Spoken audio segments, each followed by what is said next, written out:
Hi, I'm Monica Novo.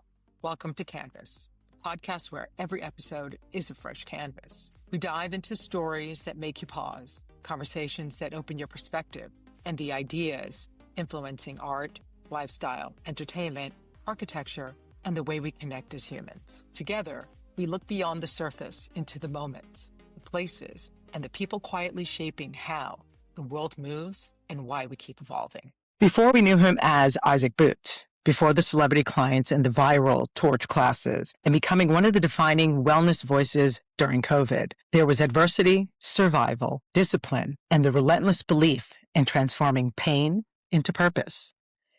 But what makes Isaac truly compelling isn't just the success story, it's the humanity behind it. In this episode of Canvas, I sit down with Isaac for a conversation that goes far beyond fitness, from growing up with very little to becoming a global force through movement, connection. Isaac opens up about resilience, reinvention, pressure, purpose, and what it truly means to build a life rooted in passion and authenticity. Isaac, sweetheart, thank you so much for joining me and welcome to Canvas. I'm so glad I'm here. Oh I my love you so God. much. I love you, sweetheart. That was such a beautiful introduction. Thank you. Aw, sweetheart, but it's true. You are truly a force. And I've had the honor and pleasure of knowing you since COVID. Because my wife found you online. And I remember we would be upstairs. And for everyone knowing, we're in my home in the Hamptons. Isaac is our guest for the Memorial Day weekend, him and his amazing husband, Jeffrey, and his two beautiful little babies, Davis and Romeo. And she would be upstairs and she's like, oh my God, I found this guy online and he is sensational. He's handsome. He's got a great body, but his energy is magnetic. He is amazing. And I'm like, who is he? She goes, his name is Isaac Boots. I'm like, Boots? What's the boots for? Then I realized why the boots. But it was truly inspirational. And she never missed a class every day. I mean, I was out running around like a crazy person, jogging. She was doing her It was a torch crazy class. time. Yeah? It was a crazy time. It was a special time. It was an interesting time. It wasn't premeditated at all. When the world shut down, I think it was March 13th. The 16th, everything shut down. I came out here maybe on the 12th because there were rumblings About what was happening. I know. in New York. And on the 13th, I believe, was the first time I did my live stream. And it was really just out of my restlessness, me just sort of wanting to do what I do. And I think I had like 40 people on the live. And at the end of that first live, it was intended to be a one-off. At the end of that first live, I saw a comment that said, "Thank you from Guatemala." Oh my goodness. And I thought that was just interesting. I thought that was cool. I was like, well, that's dope. I'll do it again tomorrow at the same time. It was 11 a.m. And you were doing this from your apartment? Well, at this point, I was in East Hampton. Okay. And with my bestie, DJ Steph. And Okay. I did it the next day, and then it was like 100 people. And then I did the next day, and it was 200 people. And every day it kept growing. After a week, we had well over a few thousand. And then after 2 weeks, we were over 10,000 for the rest of summer. And, of course, I would have my friends and clients that I had built over the year. 20 years. I was a dancer on Broadway from when I was 18 to 30. And so, you would have Lisa Rinna on there and Kelly Ripa and Vanessa Hudgens and Naomi Watts and Chrissy Charlington. And I think people outside of the industry were like, Fascinated because so many people that they either watch their work or they enjoy their work were joining in on this. You were inspirational. I mean, I have to tell you, my wife is, as you know, she stays pretty fit. I love her. She needs someone to motivate her to work out. She always says, I'm self-motivated. She needs someone to motivate her. And you motivated her. It was really amazing. She started telling everybody like, oh my God, you have to try. She told her sister, Robin, who you know. Yeah. And thank you, because it really was. It made, I think, everyone's life slightly a little bit normal because it was such a confusing and abnormal time that I don't think any of us ever thought we would see this in our lifetime. And people were scared. There was a lot of like, what do I do? How do I navigate this? This has been an indelible mark in our history. And I think you have a big part of doing that with what you gave back. I think the fear and the unknown part of it is what motivated me. I'm a very disciplined person. I'm a ritualistic person. I know that. It's just ingrained in me. I don't know if it's from my staunch Catholic upbringing or just me being a Scorpio with a Leo moon, but I'm very, very rigidly disciplined, but I also love to have fun. And I want to start my day feeling good with great music and having a laugh. And I think part of the going back to the sort of fear part of COVID was it made me uncomfortable. After about a week of doing this live stream, I was getting a lot of DMs saying, okay, thank you so much. This is fabulous. I feel so great. How do we pay you? What's your Venmo? I felt uncomfortable.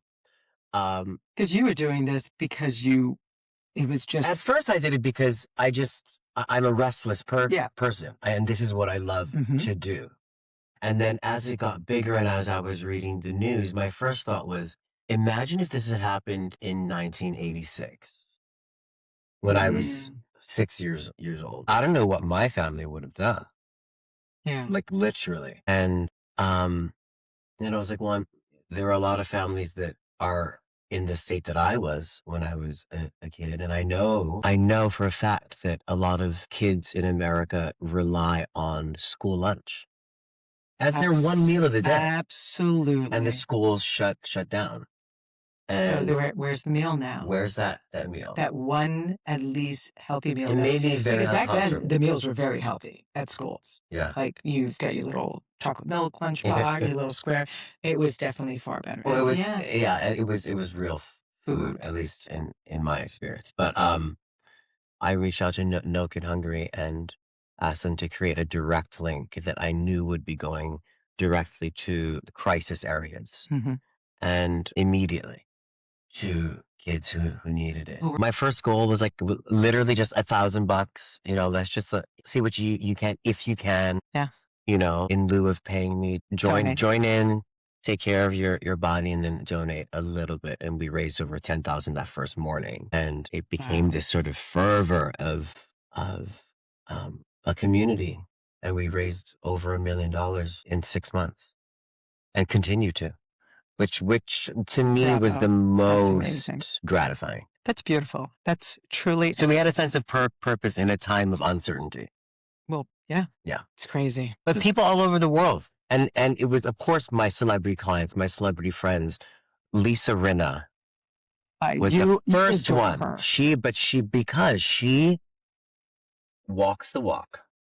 She walks the walk. She's no BS. She's no bullshit. She's the real deal. Yes. She is there. She's a real friend. And she was the first one that I did they had just started Instagram Live, but then they tested on me, Meta tested on me the split screen. So sharing the Instagram Live was the first time. Really? And Lisa Rinna from LA and I did an hour-long tour, and we raised like $50K on that first live stream in less than an hour, which is huge. Bless the both of you, Lisa. Amazing. Yeah, and then it grew, and then Kelly Ripa joined in, and Lizzie Tish and Zara Tish, who is one of our best friends. Just people all over the world. So it was very, very special. That's amazing. Yeah. I mean, I've always, for as long as I've known you, it really has been an honor and a pleasure because you inspire not just me, but you inspire so many people. And really, it's the one thing about this episode and having you on is the inspiration and the things that you bring to people who don't have need, have insecurities. We'll touch about the honoring that at the Food Bank of New York that... Thank you. We went to. I'm so glad you guys were there. That was such an honor and such a special event, and they did an amazing job. And I know you mentioned they raised definitely over 1.2 million. That's amazing. That night, which was incredible. The most they've ever raised. And I'm really happy about that. That's beautiful. For Food Bank for New York. But on top of that, thank you so much for saying that you're inspired by me. But really, the first thing I thought is it's because I'm inspired. I'm inspired by people. I'm curious about people. I want to talk to people, want to learn their stories. That's what fuels me. And so when people say that I'm inspirational, it's my first thought is really it's because I look around. If you had to go back and really think the one person who made a truly indelible mark in your, not just your mind and heart, but like in your soul that really resonated with you, that you were like, this person is the reason or the inspiration or the purpose of who I am today. Well, my grandmother, definitely. Okay. Definitely. Tell us a little about your grandmother. She had barely had 2 nickels to rub together. She was, 300 plus pounds, Hawaiian grandma, mama of the earth, and the funniest, wittiest, most joyful person you've ever met. And I always say my mother taught me drive and my grandmother taught me.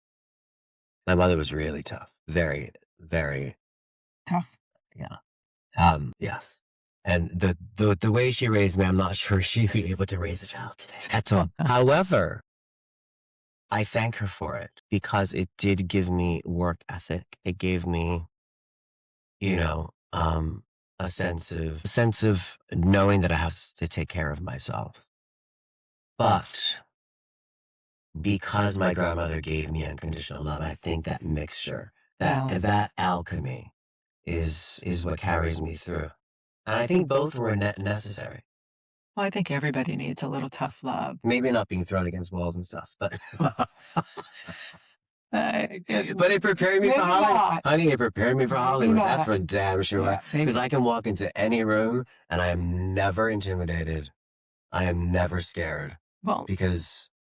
And listen, at all. As you know, and I know because we have a lot of mutual friends, Hollywood is Hollywood, music, fashion, any of those industries are extremely treacherous. But it's still better than my childhood home. So it's just like, oh, this is great. This is Disneyland. Well, you had, so like they say, your mother was like, God bless the one that has their own, and gave you that very stern love. And your grandmother eventually gave you that openness, that kindness to be able to love and know that not everything is hard in life, though it is, but it allows you to, I guess, it gave you the ability to balance the strength, the love, the determination with that tough skin. Because you have to have. Today, it doesn't matter. It's not like, kids today or, people today, I always say, and I joke about it, that they're soft. Yeah. It's like you ever see on social media, like they show like when you, back in the day, like 70s, and you'd bump into a wall and you're just like, oh, whatever. And then they show like 80s and they bump into a wall and they're like, ah. And then it's like bump into the walls 90s and they fall. In 2000s, they're like on the ground crying. Yeah. That's what our generation I feel, has become. My parents were tough. My dad was very tough. A lot tougher on my brothers. Same scenario. Yeah. Walls. Yeah. I get it. But my brothers are tough. I was tough. I'm the youngest of 3 older boys. And my father used to tell my brothers, let her defend herself. Do not step in. Because brothers wouldn't protect their little sister. Mm. And my father was like, don't you dare get involved. Let her fend for herself, whether I got my ass kicked or not. I think another benefit from it, looking at you and knowing you and admiring you and your gorgeous wife, is that it not only makes you tough, it makes you a doer. And you're a doer. You both are doers. And that's the frequency that I exist on. That's the frequency that I respect, that I understand. And that's to me, the most admirable trait. Thank you. Yeah. The feeling is very mutual. Yeah.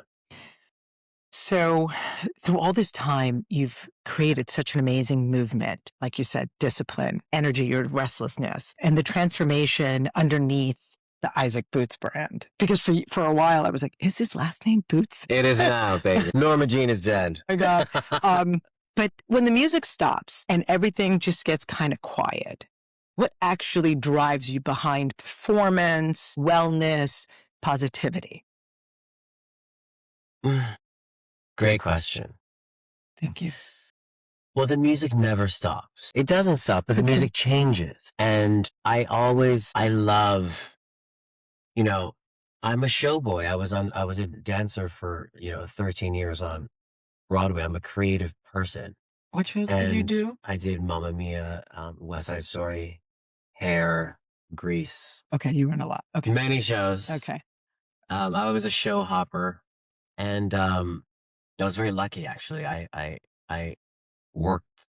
There was not a week or a day that went by from when I was 18 to 31 that I wasn't on a show, Wow. which is rare. So it was a Okay. mixture of luck and hard work.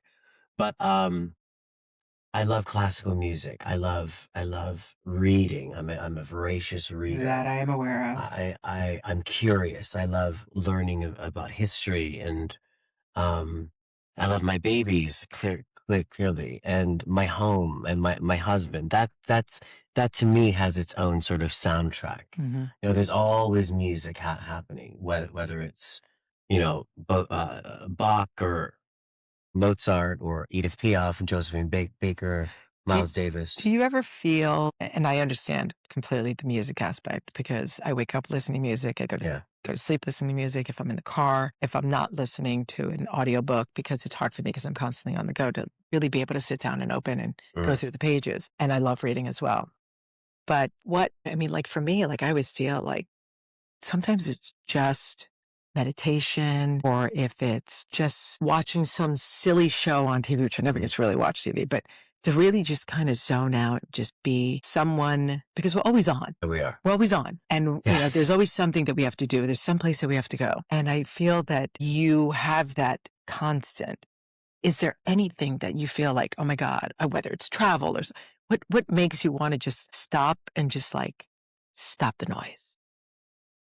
One of my favorite things to do, my husband and I spend a lot of time in Milan, Yes. and we go to Lake Como, and that is when everything just sort of like gets quiet and meditative, and we go to these old Catholic churches or just sit on the terrace, and it's the most magical thing in the world. They love it, I love that. I love walking in Central Park. That to me, that's one of the blessings of living where we live in the city, And also just being home in my bathrobe and having a face mask on, and There we go. And I'm reading this biography on Catherine the Great now, which I'm like obsessed with. It's fun to me. That to me is like the ultimate luxury. But that is like, that to me is a dream. Yeah, I read every day. I read at least 50 pages a day. And people always say, "How do you find time?"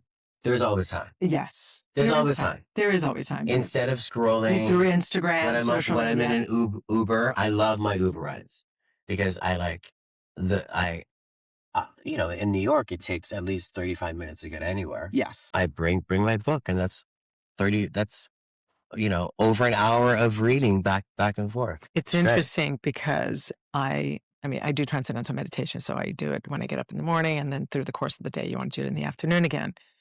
And sometimes it's tough because if I'm driving, and then I was like, you know what? No, I cannot miss my afternoon meditation. So I would literally pull the car over, park it somewhere, and do my 20 minutes. If I wasn't driving, and if I was in an Uber, getting from Flatiron to the Upper West Side can be an hour. You sit in an Uber, you close your eyes, and you do your meditation. You literally zone everything out. So I get what you're saying. That is interesting, though. I'm never silent. I never have silence. Not that I think about it, because I love, or to me, the silence is like, I'll play like a Philip Glass. But that to me is meditative, and I'll be reading. Absolutely, everybody has their form of serenity. I will never forget. I was in Aspen. It was a work trip, and this girl I met, she broker and real estate agent in Connecticut, Jennifer Leahy. She sits on the board of the David Lynch Foundation. So I remember her coming up to me and saying, "Oh, hi, I'm Jen Leahy, blah, blah, blah. We're all going to get together in my room and we're going to meditate." She's like, "You should join us." And I'm like thinking to myself, You're like, this is define meditate. yeah, so this was a while ago. This was like pre-pandemic. And I'm like, what kind of meditation? Like I'm thinking someone's talking or whatever. She's like, "No, it's transcendental meditation. It's complete silence. It's 20 minutes. And I'm like, "You want me to shut up for 20 minutes? I'm like, girl, that's hard." Yeah. But she's like, "Come try it." She's like, "Please." And I said, "All right." And I just met her. So I was like, "Sure, why not?" Bunch of people that I knew in the company. And I sit there and like, you just kind of get comfortable and like breathe. And she's like, "Just think of nothing." And, usually with TM, there are certain mantras. I didn't have one. So she's like, "Think of something that gives you peace and joy." And in my mind, I thought about there's a s- very small private beach on the western side of Tuscany. It's a town in Orbitello that I just absolutely, the sunsets are magical. So I thought about I've been that. there, actually.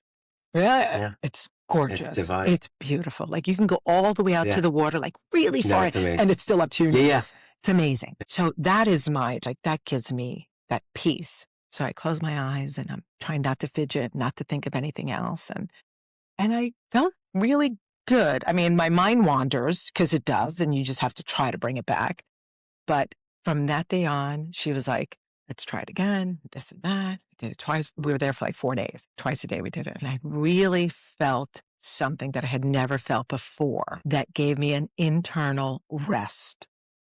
I never felt it before in my life because being a Sagittarius, being the youngest of 4 boys, always constantly go, go, go and doing. And same thing. My father was my inspiration, even though he was a tough dad. He could be a bit of an asshole, and I can say that. It's good training, though. But my father had a very, very harsh upbringing. But that's another story. Where did your dad grow up? So my father was born in Colombia. So my grandmother was half Catalan. Are you Colombian? I'm Spanish Colombian. So my mother's from Spain. I love that. My mother's Spanish. My father was part Catalan Colombian. So my grandmother was the Catalan and very strong, rough. And like when I say she was extremely abusive to my father and my uncles, extremely abusive. And we're talking openly and I could be very public. It's not a secret or anything, but my grandmother was extremely abusive. My father was the middle. I had my Uncle Claudio and my dad, and then my Uncle David, and then 2 aunts. And my grandmother used to, really, my dad was like her focus of like the abuse. It was horrible. And I've only heard stories. I never met my grandmother because my mother was like, "We are never going to have your mother meet our kids," when they got married. And she never got to meet me. I understand. But it was to the point of abuse that she took one of my father's eyes out. So my father has an artificial eye. Madness. Crazy. So there's always genetics. There's always that. The house of dysfunction. Yes. So you always want to try to break that cycle. Yeah. And I did, at a young age, I finished high school early, went through college, did what I needed to do, and just kind of left the house. But I always fended for myself. I always did for myself, but I always had a little bit of a rigid temper. This meditating made me a different person. Right. I mean, even my wife was like, you are a different person. So I thank Jen for immersing me into it, teaching me everything about it, and I guess you go through this whole certification thing with going through the whole process and having my own mantra now, which you should try it. It really is. I'm interested. It's so I can't play Madonna's substitute for love doing it? Oh, we're going to talk about Madonna next. You cannot. That's my idea of You cannot. Transcendental meditation. Meditation? I'll send you some information. That's a Ray of Light album for me. All right, well, let's go on a little lighter note. Let's talk about Madonna. You absolutely love Madonna. I love Madonna. I can't help it. I heard there was like some dance or something, or like some. I don't care what anyone says. She's the one. Ray of Light was. She's the one to me.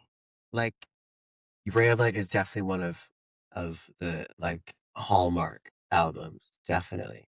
But I feel like every album she's ever done is authentic, is pushing some type of boundary, pushing her boundary, is creative, is innovative, is always sort of ahead of the curve. Always. And if you sort of look back at the reviews of even her early albums, they were saying the same things that they're saying now. Mm-hmm. I mean, it's crazy. They were calling her old during erotica.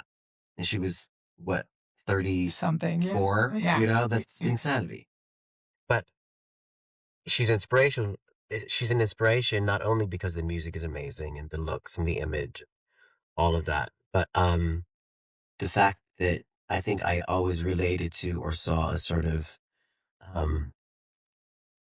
stalwart guide in is that she never lets any critic get her down. She at all. Truly, she wasn't apologetic for anything she did. No. It was, this is who I am. This is how I am. This is my craft. Take it or leave it. Accept it or don't. It's like she did not.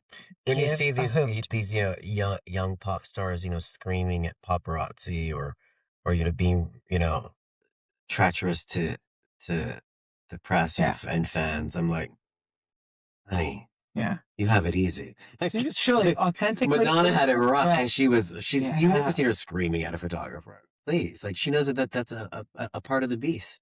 She's authentically unapologetic. She's everything. Yeah.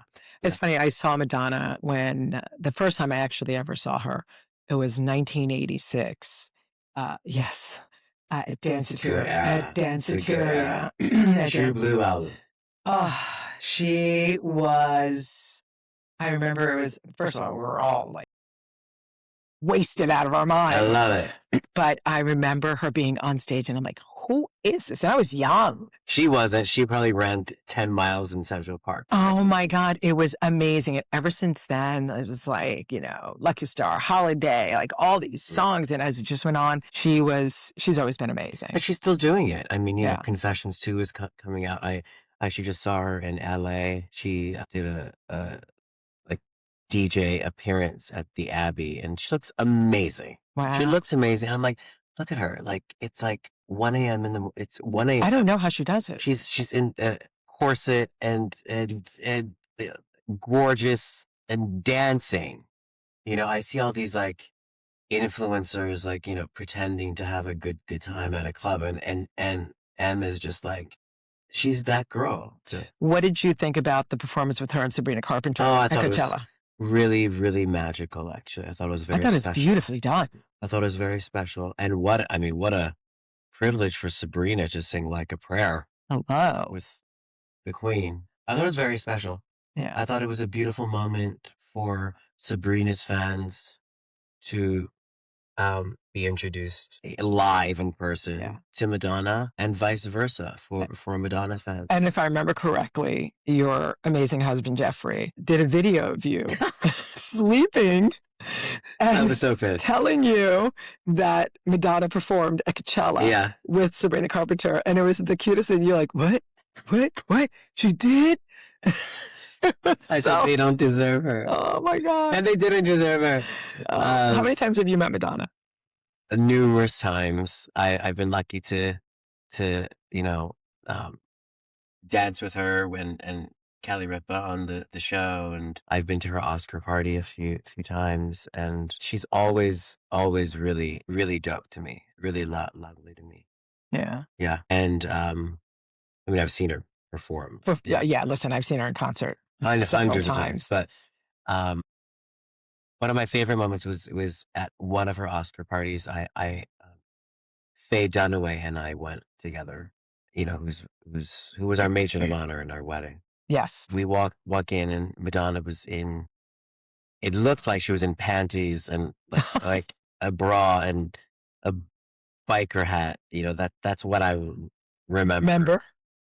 Maybe it was a corset, but she looked over and she ran over and she jumped on me and said, it's Isaac, my workout bitch. and we kissed her or whatever. And then Faye Dunaway turns to me and goes, did she just call you a bitch? I was like, what is my life? Oh my God. Yeah. No one calls me a bitch. And I love it. It was great. My God, that's amazing. So we know that your life it's an intersection of like fitness and dance and fashion and art and culture, which always feels very New York, because it is.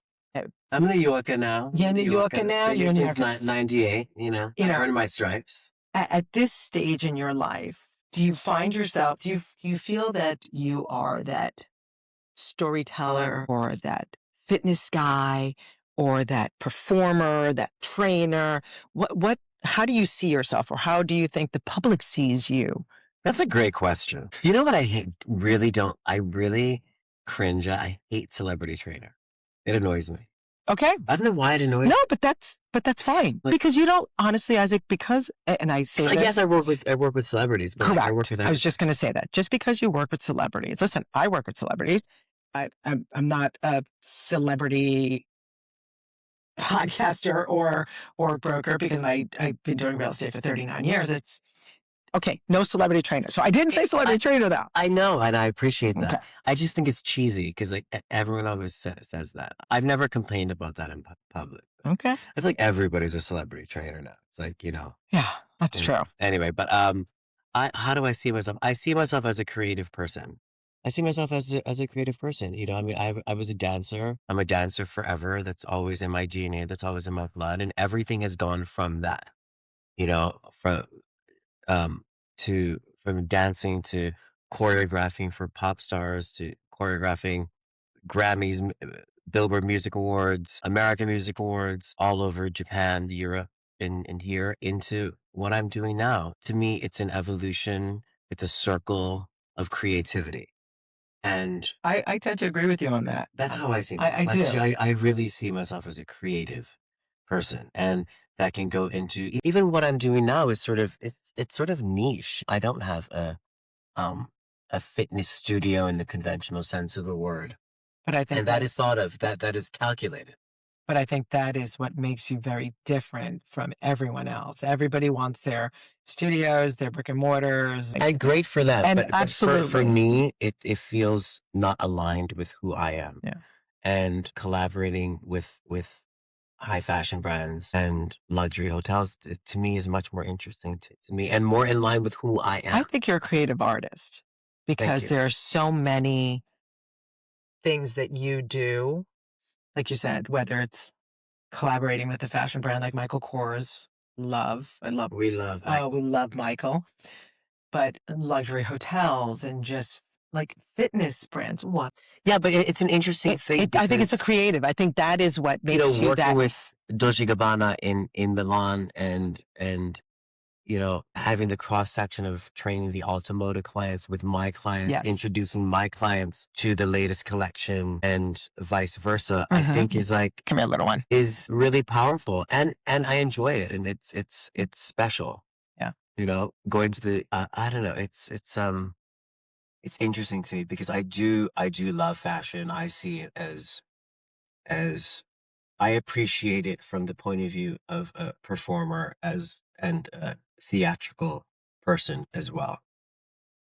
So I think of what it takes to make that garment. I think of the amount of hands and thought that goes into it. And also I love a fashion show, like just thinking of the concepts and the venue and the lighting and the crew guys and everything that's going on. It's more than just being in the front row and looking fabulous. It's interesting. It's what creates it. It's fun. Like I remember going to, of course, the Chanel show at the Grand Palais and just being like, what it takes to create that. What it takes. So it's interesting. The amount of people. It's so fascinating. It's, and I can totally relate.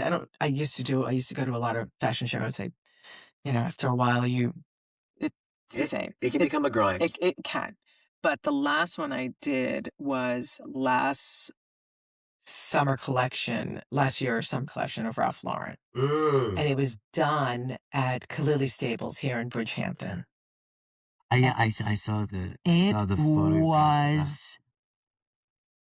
I mean, he's amazing. That whole team is amazing.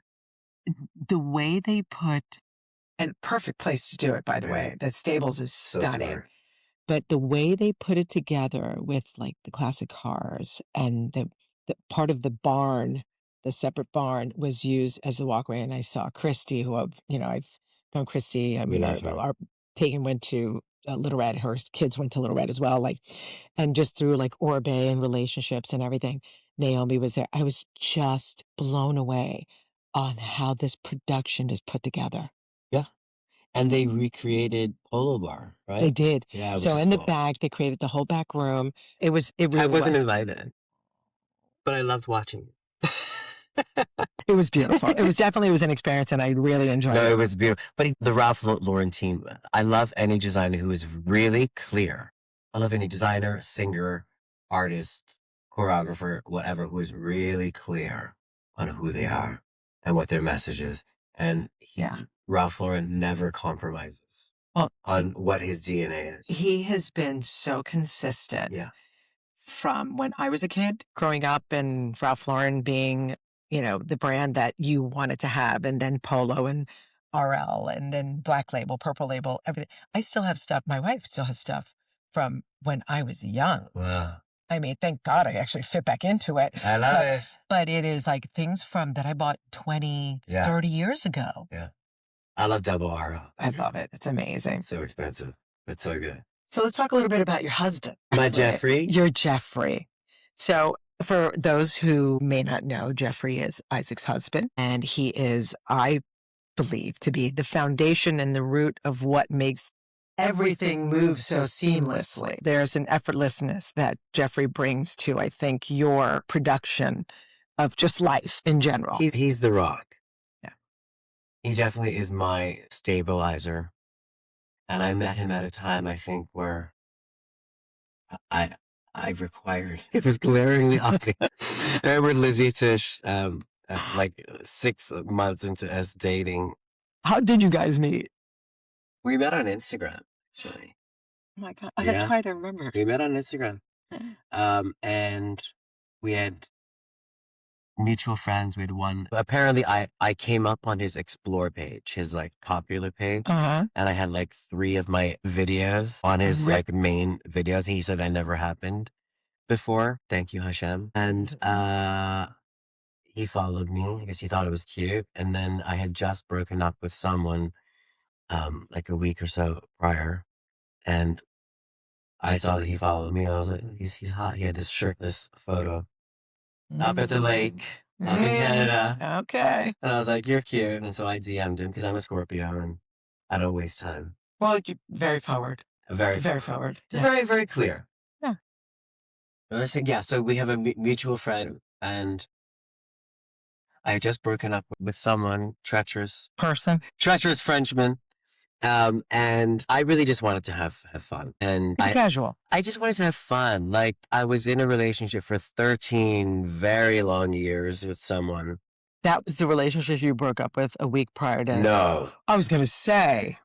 2 years prior. 2 years prior. Okay. But 13 years is a long time. That's a long, that's a long time. And it was a big chunk of my youth, It was like. So you wanted to have fun. Well, yeah, I was like, Jesus, like. And all those years. My golden years, I wasted. And then I dated, and then I was with a Brit, and then this Frenchman. I did a little European tour. You love those Europeans. Yeah. Love an international flair. Yeah. That's for the memoir. And then I just sort of needed, like, torch was really blowing up, and I just sort of wanted to focus on my work. So he was in Canada, you were here in New York. And so you met on Instagram. We met on Instagram. We FaceTimed. We had a few FaceTime dates. And it was just different. It was different. Was it an instant connection? It was an instant connection, but in a different way than I had ever experienced. It wasn't overtly sexual. It wasn't love bombing. It wasn't, there was no performance, which was new. Because he was alarmingly real. Well, that we do know. And we just talked, and we just laughed, and no article of clothing came off, and it was just He real. came to New York, or you went to Canada? Well, we had, totally. I'm sorry. My bad. Dear heart. He came to New York. I was going to say, just came to New York. All right, sorry. We had a few FaceTime dates, and then I was like, you know what? Why don't you come to New York and we'll meet properly and like have a weekend, you know, fly out on Friday and then leave on Monday. And I didn't think he was going to do it because, you know, a lot of these gays are fickle. Oh. Fickle. Some can be fickle, but some can be easy. Sure, I haven't met them. But and I'm not one of them. But he booked a ticket and he came down for the weekend and we just had a blast. It was fun. That's amazing. You know, and he instantly saw who I was. I'm so horrible I'm really, really bad at planning. Outside of my work, I'm very disorganized. Deeply organized in my work, always early, always stay late. But in my personal life, I say yes to everyone because I want to see everybody. And so I triple book. It's like a thing. And then I end up like, you know, okay, I'll go here and then, oh, maybe come here. And then like there were too many people at the table. It's a lot. It's my fault. It's my fault. You want to make everybody happy. But I also want to see everybody. Yeah. You know, I'm excited. Well, because it brings you joy. It brings you joy. I love my friends. Yeah. Exactly. And of course, you know, I told him to come and I forgot that I not planned, but said yes to this dinner at Indochine with Brian Atwood, Dr. Jake, Ashley Longshore, and that whole crew. And which is not an easy crew to, you know, sort of be dipped into. Yes. So it's Jeffrey's first day in New York. And we're supposed to have a date. And I was like, oh my God. And then Brian texted me. He's like, see you tonight, girl. Yeah. And I was like, oh my God. I was like, oh, date. He's like, what? I was like, can I bring him? He's like, yeah, whatever, sure. And so Jeffrey was like thrown to the sharks immediately. Oh, but I'm sure he held his own. He was great. He held his own, and it was so unintimidating to him. And because those boys, I love them New to York. The moon. It's old school New York moment, and a lot of characters and personalities, and he handled it with grace and charm and humor, and it was great. And then we, you know, Monday came and he extended his trip 4 more days. And then Friday came, he extended another week. And then another week. And then 2 more weeks. And then he never left. He never went back. He never went back. No, I know. I mean, I know that. For you all to know, he never went back. Never went back. Yeah. And how long were you guys dating that you popped the question? I proposed on our year anniversary. Maybe like 9 months in is where you knew. Yeah. I think I knew before that. But I think 9 months in is when I like sat with myself and was like, yeah. No, I hear you. It. And I consulted with my girls. I have my gaggle of girls. I have my swans. I have my squirrel friend. Yeah. You know, Dana Beal, who I've been best friends since we were 7, Candace since we were 12. You know, it's like it's the DNA. The ones girls, the true old school, the ones that know you well. Yeah. And I just knew. Yeah. And then of course the plan was to propose on our year anniversary and then get married on our 2nd anniversary. So we had a year to plan it. I was planning this whole fabulous moment, like go to Mystique and Key, and I had this grand thing. And I was like, so much. It is a lot. And, you know, I studied Kabbalah for 23 years.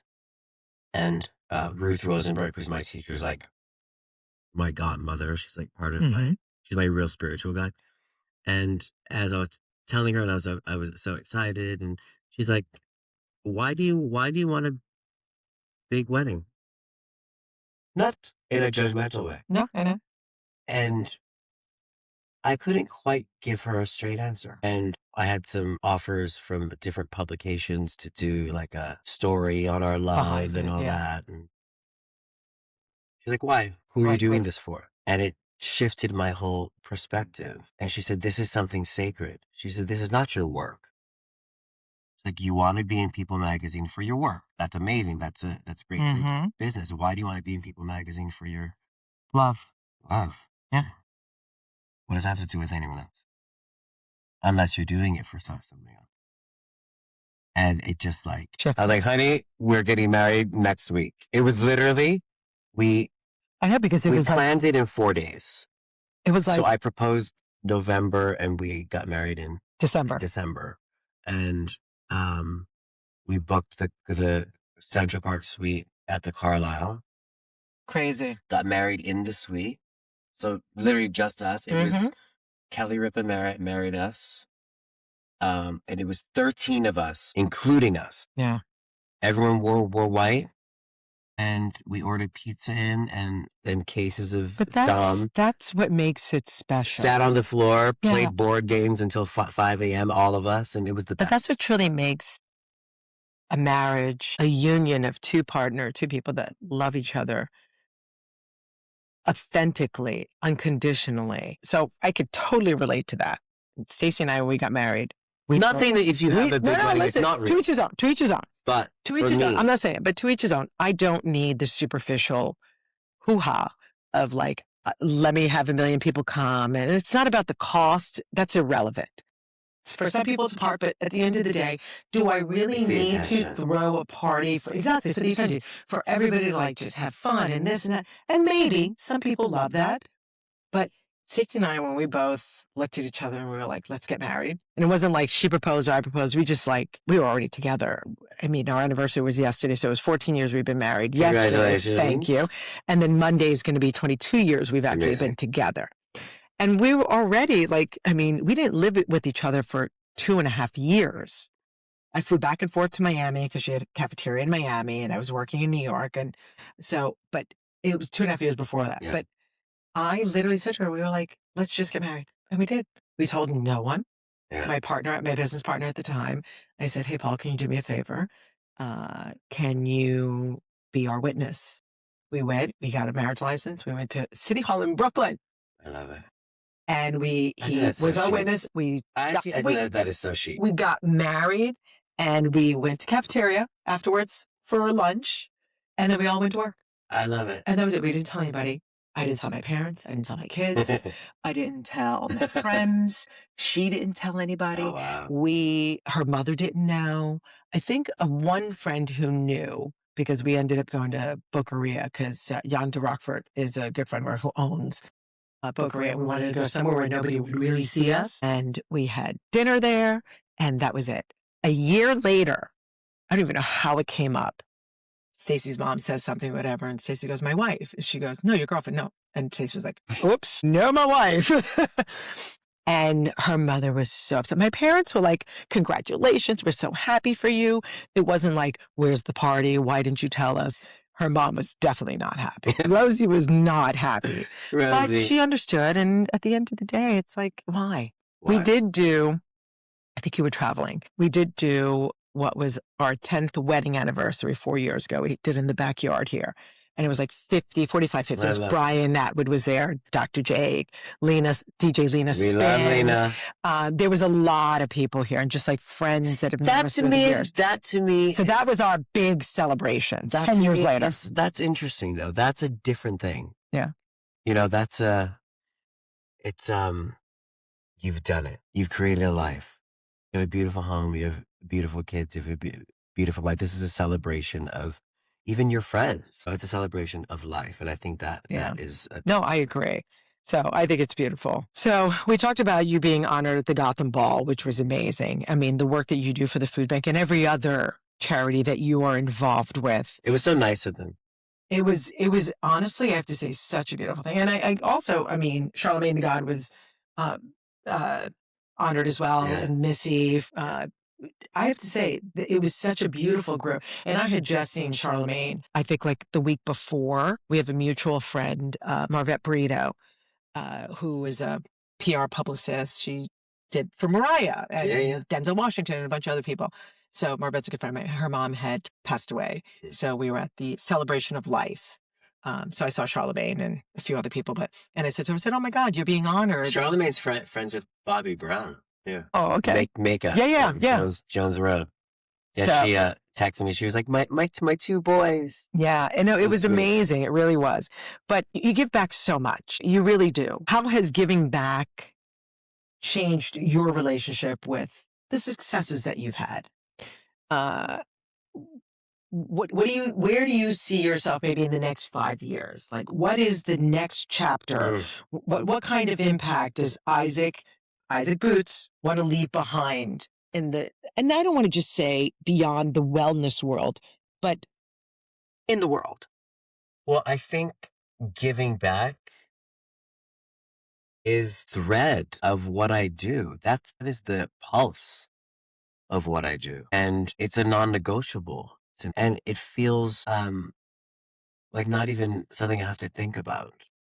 You know, earlier in the interview, you asked me, who was my guiding force or inspiration, and it goes back to my grandmother because I wish I was able to impart to her all of my enthusiasm and knowledge now on wellness that I didn't have when I was a kid. And if she was here now, like I could help her in so many ways and have fun with her in so many ways, in a different way now too, to keep her mobile and keep her moving. And I think a lot of people know that my ethos is really doing something a little bit every day. Yes, Torched is challenging, but do a little bit of it. Do 10 minutes of it, a little bit every day. It adds up. And just those little things change the whole fabric of your life. It's true, because when people say, I don't have time to work out, I don't have time to do this. You do. We all have time. You do. A little bit. Definitely. Honestly, even if it's 5 minutes. If you turn on my Instagram and do 5 minutes of my plank series, baby. Honey, I did your class. You will be sorted. I was crying. You will be sorted. It's not to be immodest, but it's the real shit. No. Okay? So just a little bit. And it's scientifically proven that when you move your body in a certain way, it releases ultimately happiness, and it does. It's those endorphins that come out. It changes your whole. It does. It changes your molecular structure. Yeah. And I think that we learn in Kabbalah that, the same thing is true. It's parallel with giving back, with being conscientious, with being a generous person. And that circular movement of giving and receiving physically and spiritually that's the thread of my life. Do you think, because you are associated with so many charities and philanthropic causes, do you think you will ever start one yourself? I feel very strongly. I would love to. I feel very strongly about, and I feel like I haven't done enough for animals. Okay. Very connected, as you know, and I love my babies. Poodles, of course, but I love animals. They just break my heart. I just think they are the most innocent and they're angels on our earth. And I have a real bone to pick with anyone who supports or has anything to do with the horse carriages in Central Park. All right, that's you see these horrible videos on awful social media of that tourists throwing a rock at the monk seal in Hawaii, and that's just all these things. That's horrible. Really, I would say I would go to jail if I saw something that I feel very passionate about, and we were talking earlier about your friend who loves Great Danes. Yes, right? And Jeffrey and I talk about this a lot as well as personally we've donated to animal charities, but I would love to really sort of. I have an idea for you. So yes, you had mentioned, my friend Jonathan Stein, who was on one of the episodes previously, where he wants to take a barn. He has an estate up in Connecticut, and he has a massive, beautiful barn that he wants to turn it into a sanctuary and rescue for Great Danes. He rescued 2 Great Danes with his wife, now ex-wife, Lena Hall. And he literally wants to call it Deanie's Danes. That's so cute. Because it's true. And not just Great Danes, but animals in general. But Great Danes, like he says, because they don't live a very long life, they don't have a long lifespan. By the time they get older, it's very expensive to care for them. Yeah. And he said, oddly enough, and I didn't know this, there's a lot of owners that end up giving away or abandoning their Great Danes when they get older. It's so disgusting. It's disgusting. It's so bizarre. So when he said that to me, I could not believe that. I said, first of all, people do some of the craziest, the most, and pardon my language, fucked up things to animals. But the fact that he wants to, he's like, his life mission is to do this sanctuary, do Deanie's Danes, and just, he goes, what it will cost to feed these giant beasts, he doesn't care. But I have an idea, and maybe this is something that could work for you, because you are so rooted in fashion and entertainment and what about creating like a sanctuary for pets that has, it's almost like fashion and fur friends, let's say, where you take design, like Chanel has stuff for dogs, Gucci has stuff for dogs. Every designer has some kind of outfit or accessory for dogs. Yeah. Branding, and they have and branding a designer or a fashion house to maybe it's someone like LVMH that has all these different brands underneath, and creating something with the dogs where there's little fashion shows to raise money for dogs. And you take dogs that don't have homes, like take some of the dogs that are in like fostered. I would love to have 1 million dogs in my yard here and take care of them. But there's so many other organizations that you can then maybe either create or partner with and become a part of it. I love that. And then these dogs, it's like, you see the Westminster and all these dogs do their shows, and why don't we do that for like rescue dogs? Yeah. Why don't we do that for rescue dogs and dress them up in beautiful little accessory clothes from all these designers? I love that. If done. It's getting done. I think we should do it. I think that is definitely something we should do. That is. I think that's important. Absolutely. It's on my radar now. Yeah, for sure. Love that. You know, these boys won a fashion show. They did. Well, I'm not surprised. Where were we? We were in Tuscany. Really? We're in Tuscany. We're in Tuscany. I have to ask Jeffrey. Jeffrey is the one with the details, but it was near Casale di Bibbiano. And I think they won. They did.